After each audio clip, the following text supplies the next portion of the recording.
Film dimulai dengan seorang pria bernama Tatsuya yang terlilit hutang dan dikejar-kejar rentenir. Saat rentenir hendak memukulnya, seorang pria asing bernama Paul yang seorang pengajar menyelamatkannya. Dia bertanya pada Tatsuya apakah dia lelah hidup seperti itu dan apakah dia ingin berubah.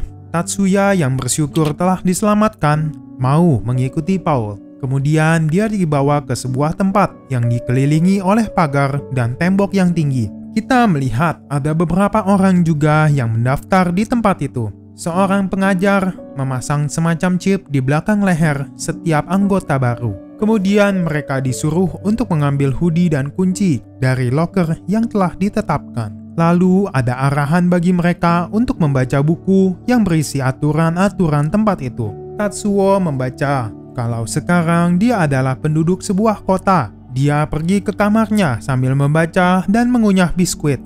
Dia membuka halaman buku secara acak yang mengatakan kalau pagar yang mengelilingi tempat mereka untuk melindungi dari dunia luar. Di dalam ada kebebasan, kesetaraan, dan perdamaian, sementara di luar ada diskriminasi, kekerasan. Ketika bangun, dia membuka buku itu lagi yang ternyata ada kolam renang di sana. Dia mengeluarkan pakaian renangnya dan pergi ke sana. Di ruang ganti, seorang wanita menyapa Tatsuya. Dia memujinya dan memberi kartu dengan nomor kamarnya. Tatsuya bingung dan dia hanya menyimpan kartu itu saja. Orang-orang di sana berenang dengan riang, seakan-akan tempat itu adalah tempat yang normal. Seorang gadis bernama Midori memutuskan untuk menghampirinya dan juga memuji bibirnya. Tatsuya bingung mengapa semua orang bersikap ramah padanya. Midori tertawa dan mengatakan kalau itu adalah etika yang benar untuk menyapa orang. Mengatakan hai, lalu pujilah mereka. Tatsuya diberitahu kartu itu seperti panggilan jodoh. Pria mengundangnya ke kamar mereka untuk bersenang-senang. Tatsuya ingat gadis yang mengundang dia ke kamarnya. Tiba-tiba gadis kedua datang dan memberinya kartu. Dia pikir dia wajib untuk pergi ke kedua kamar mereka. Midori sebenarnya tahu kalau dia tidak mau pergi tidak masalah, tapi dia tidak memberitahu Tatsuya hal itu. Saat tengah malam, Tatsuya bangun dan hendak pergi ke kamar gadis kedua. Gadis ini mengatakan kalau dia tidak harus pergi jika dia tidak mau. Esok harinya, Midori menertawakannya karena berpikir dia diharuskan kencan dengan orang-orang. Biskuit yang dimakan Tatsuya kosong. Midori mengajaknya ke kafetaria. Mereka harus memarahi atau memuji orang di media sosial untuk mendapatkan sebungkus makanan. Tatsuya agak bingung. Jadi dia belajar dari seorang pria yang biasa dipanggil Pik. Setelah itu, ada berita dari dunia luar. Rentenir menghabisi pria yang tidak mampu melunasi pinjamannya. Dalam setahun, ada lebih dari 73.000 orang bangkrut. Pik memberitahu kalau ada tempat di sini yang menyajikan makanan gratis, tapi kadaluarsa. 27 juta ton setahun makanan terbuang di Jepang. Kemudian Tatsuya kembali ke kamarnya dan membaca peraturan yang menyebutkan kalau dia bebas berkencan dengan siapapun. Jika kedua belah pihak setuju, mereka dapat berkencan di mana saja dan kapan saja mereka suka. Lalu ada tempat terpisah bagi anak-anak. Menikah dan hamil dilarang di tempat itu.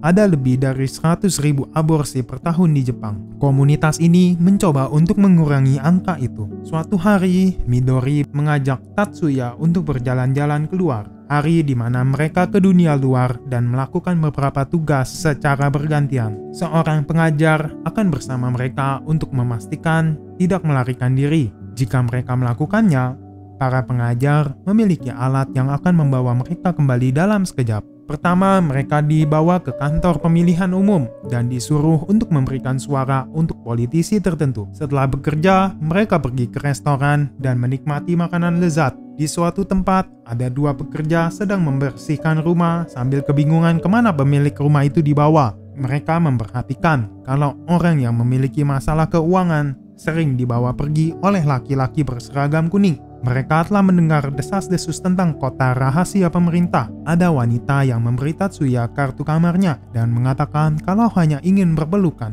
Esok paginya, wanita itu mengajak Tatsuya ke lorong rahasia. Di situ, mereka dapat melihat ruangan khusus anak-anak. Kemudian kita diperkenalkan dengan saudara Midori bernama Akiko yang tinggal di dunia luar. Dia mengkhawatirkan Midori dan putrinya bernama Momo karena mereka telah hilang beberapa minggu yang lalu. Akiko menyalahkan dirinya sendiri karena saat Midori datang kepadanya untuk melarikan diri dari suami yang kasar, dia malah tidak membantunya. Midori, Tatsuya, Pik mencoba untuk melompati pagar dan melihat ada apa di sana. Awalnya semua berjalan normal, tapi setelah mencapai jarak tertentu, musik yang keras terdengar di telinga mereka. Suara itu sangat keras sehingga mereka jatuh ke tanah dan kembali. Chip yang tertanam di bagian belakang leher ternyata untuk mencegah mereka melarikan diri. Keesokan harinya, mereka keluar gedung lagi. Akiko mendengar berita tentang serangan teroris di sebuah klub. Di antara yang selamat, dia mengenali ada saudara perempuannya. Akiko bergegas ke rumah sakit, namun para dokter mengatakan kalau korban sudah dipulangkan. Jelas mereka bohong karena para korban masih berlumuran darah. Akiko memperhatikan seorang pria dan mengenalinya dari berita. Saat ditanyakan, pria itu malah memberinya surat pengajuan masuk ke kelompok itu. Untuk menyelamatkan saudara perempuan dan keponakannya, Akiko memutuskan untuk mendaftar sebagai warga. Esok harinya, dia dibawa ke tempat itu dan dimasukkan juga sebuah chip ke lehernya. Setelah diterima, dia bertanya kepada beberapa penduduk tentang saudara perempuannya, tapi tidak ada yang mengenal satu sama lain nama asli mereka. Akhirnya, keduanya bertemu, tapi Midori tidak begitu senang dengan kehadiran Akiko. Dia masih marah padanya karena tidak membantu saat dia sedang membutuhkan bantuannya. Akiko terkejut karena Midori tidak tahu di mana putrinya berada. Dia ingin menemukannya sesegera mungkin dan melarikan diri dari tempat itu. Akiko menjadi sedih setelah diusir oleh Midori. Tatsuya yang bersimpati padanya mengajaknya ke tempat anak-anak berada. Dia dan Tatsuya pergi keluar pagar. Di situ Akiko mengetahui efek yang ditimbulkan chip tersebut.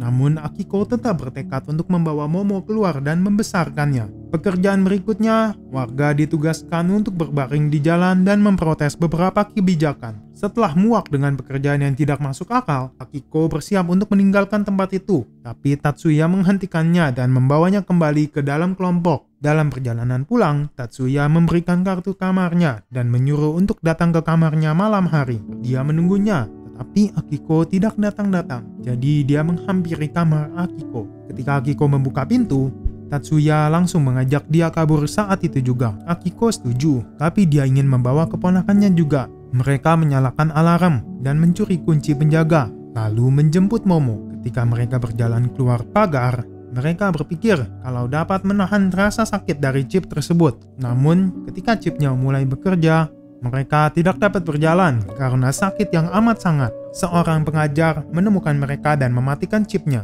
Di perjalanan, Tatsuya menyerang, lalu melarikan diri dengan mobilnya.